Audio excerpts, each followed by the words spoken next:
taunya sakit sini. Atau mungkin ya? memang dia ya gampang lah kan informasi sudah Ya, banyak ya, mungkin dia Googling, taunya ya.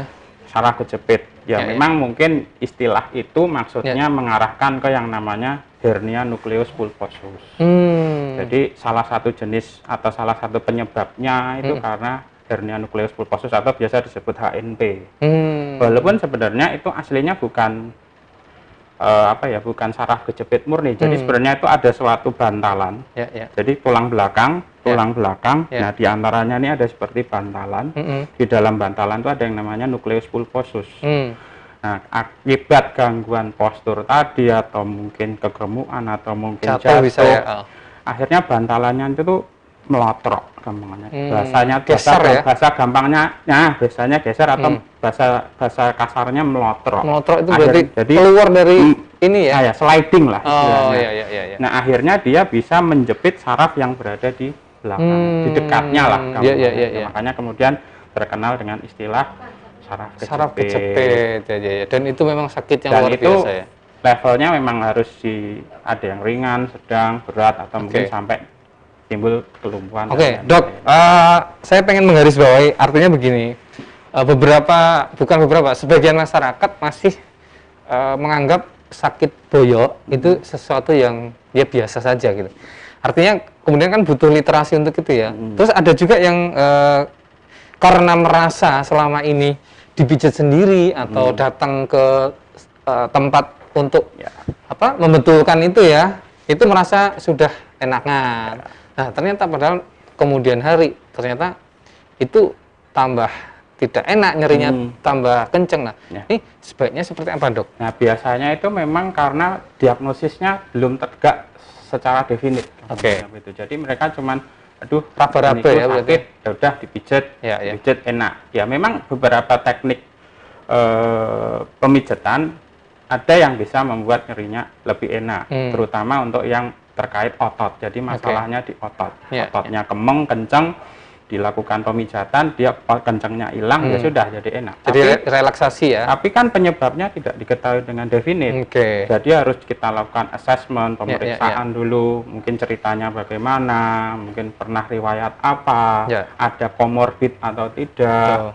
Kemudian baru kita lakukan pemeriksaan fisik di ruang dokter. Kemudian kalau perlu ditambah dengan pemeriksaan penunjang lainnya, misalnya ronsen, misalnya CT scan atau MRI, atau mungkin USG muskuloskeletal, ataupun beberapa mungkin perlu pemeriksaan laborat seperti yang terkait dengan masalah rematik. Ya, jadi itu perlu atau yang kita biasa sebut rheumatoid arthritis atau spondyloarthropati kan. Itu perlu ada konfirmasi laborat. Jadi nanti penanganannya pun sedikit berbeda.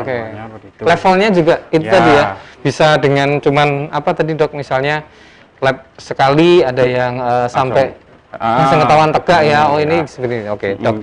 Nah, ini Dok, saya pengen, ini pernah saya alami juga. Mungkin teman-teman, ada beberapa teman saya, mungkin 3-4 orang mengalami hal yang sama. Ini misalnya nih, karena olahraga juga jarang, paling sepedaan gitu ya, gerak juga ya biasa saja. Kemudian ada yang pas wudhu itu kan bungkuk ya, tiba-tiba ada bunyi sedikit tuh, Dok.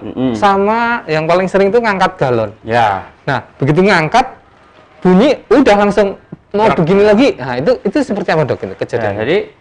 Jadi gini, jadi seperti yang saya bilang tadi, di tubuh itu ada yang namanya pusat untuk menegakkan badan. Jadi semua massa tubuh itu akan terkumpul ke situ, namanya gitu. Ketika itu bergeser atau mungkin keseimbangannya berubah, pasti akan ada masalah. Biomekanikanya berubah.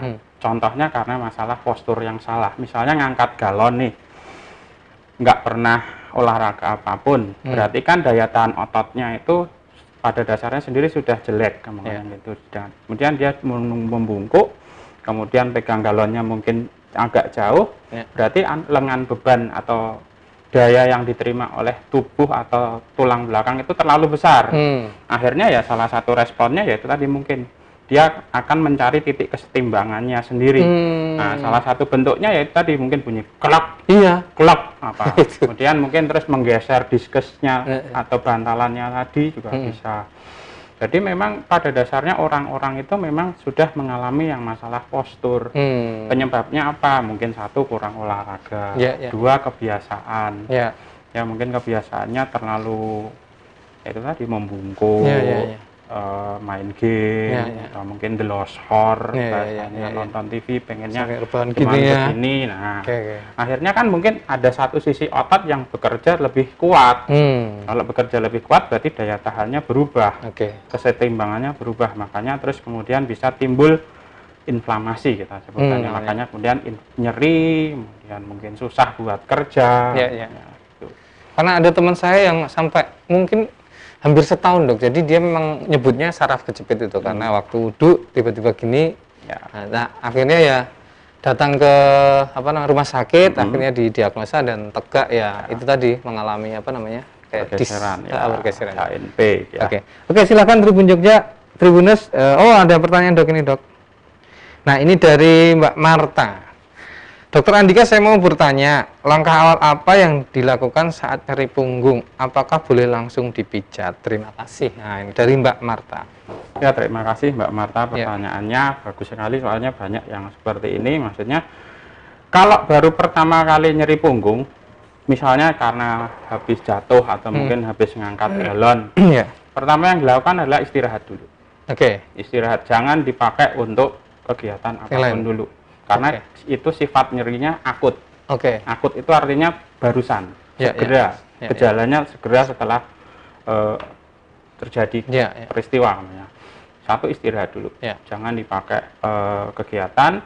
Bisa diberikan kompres seperti kompres dingin.